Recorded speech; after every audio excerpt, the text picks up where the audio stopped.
Hey guys, Thunder E here, and welcome to my video on the Poco X3 Pro. Now, you guys know Poco does a really good job at bringing in high-end specs into lower price devices. And there's no exception here with the X3 Pro, which I have in my hand in this nice blue color.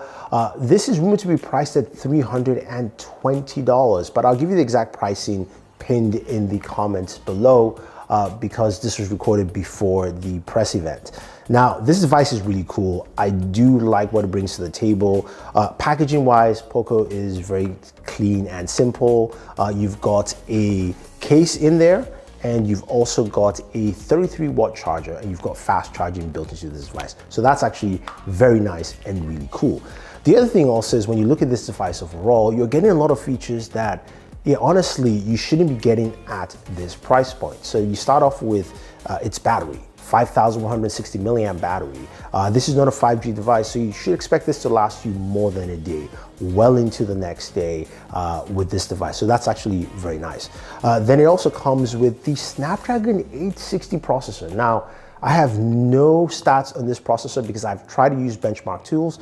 I've tried to use tools like 3D Mark, which just doesn't work with it at all. I tried to use Geekbenchmark, it runs and it just stops. So they're not letting me do any benchmark tools yet. So hopefully once this fully launches, I can run some benchmarks for you and give you an idea what the performance is. But it's a 7nm chip, so you can expect it to perform a certain way. And we'll get to some gaming in a second here. Display though is nice, 120 Hertz display, 240 touch sensing, which is pretty cool, great for that gaming experience, but it's also got stereo speakers. And honestly, let us go ahead and take a quick listen.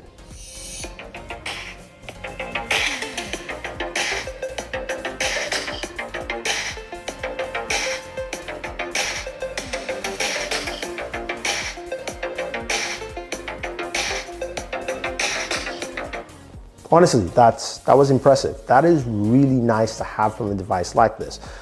Coupled with the fact it's got a headphone jack, so you've got a nice audio experience. You're not just, getting something that is a cheap hand-me-down in a sense. Now, it comes in this nice blue color, says Poco at the back.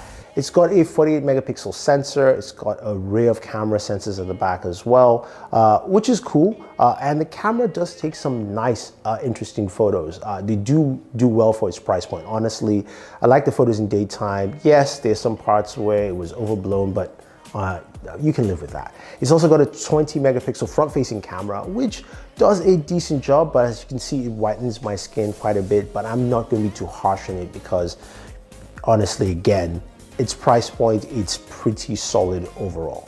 Okay, so speaking of gaming, looking at a couple of the games on here, Call of Duty Mobile, yes, which runs really well on a lot of devices, also performs well on the Poco X3 Pro. The ability to run around, take out people, it does really well. Honestly, it's really smooth. That 120 Hertz 240 touch sampling is a nice way to actually use a budget device like this. Plus the audio, which I'm not cranking up, is also really good. We heard the speakers, so that's pretty solid as well. Now, what about gaming performance? Pushing to that high end, that's where of course games like Genshin Impact come into play. Now with Genshin Impact, I am playing this game at its highest setting here, so you guys can see that it is at 60 FPS. And what do we get in terms of performance? Now, as I mentioned, benchmarks I'm actually running directly off the device itself using Game Studio. It's giving me about 50 frames per second. I'm about to get into some combat. There is some choppiness, but you can game Genshin around 50 FPS or so with this. It runs fairly well, and of course you're going to get some temperature rises. I think I moved myself to the wrong side of the map with this game. I'm stuck somewhere far away. Take him out, take him out. But yeah, you do get some really good performance overall for what you have here. I was expecting it to be worse, but it does a good job. Now, in terms of immediate temperatures while playing, it heats up a little bit. And we're looking at like 108 degrees or so, roughly for this.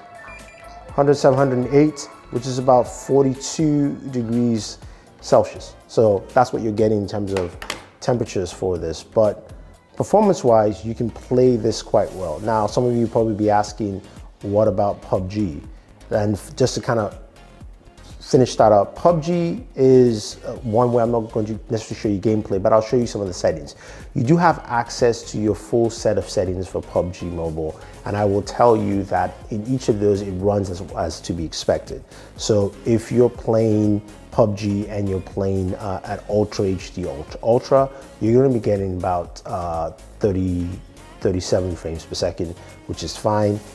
And if you're playing PUBG at Smooth Extreme, you're going to be getting closer to, so Ultra HD Ultra is right here. I have access to that. And you can play at Smooth Extreme as well. So you have access to all the settings you expect in PUBG Mobile. So I think overall, when you look at a device like this, the Poco X3 Pro, you're going to get a lot of value in this device. Now, I think there are a lot of people who look at this and say, yes, this is a great buy. It covers all the things I want to. It's got all the features I need. And it's got the performance that I needed to do. So if you guys want to see more about the Poco X3 Pro, let me know. I'll do some more gaming on the gaming channel, Board Gamer. So do go ahead and check that out. Otherwise, don't forget to like, share, subscribe, and always enjoy your entertainment.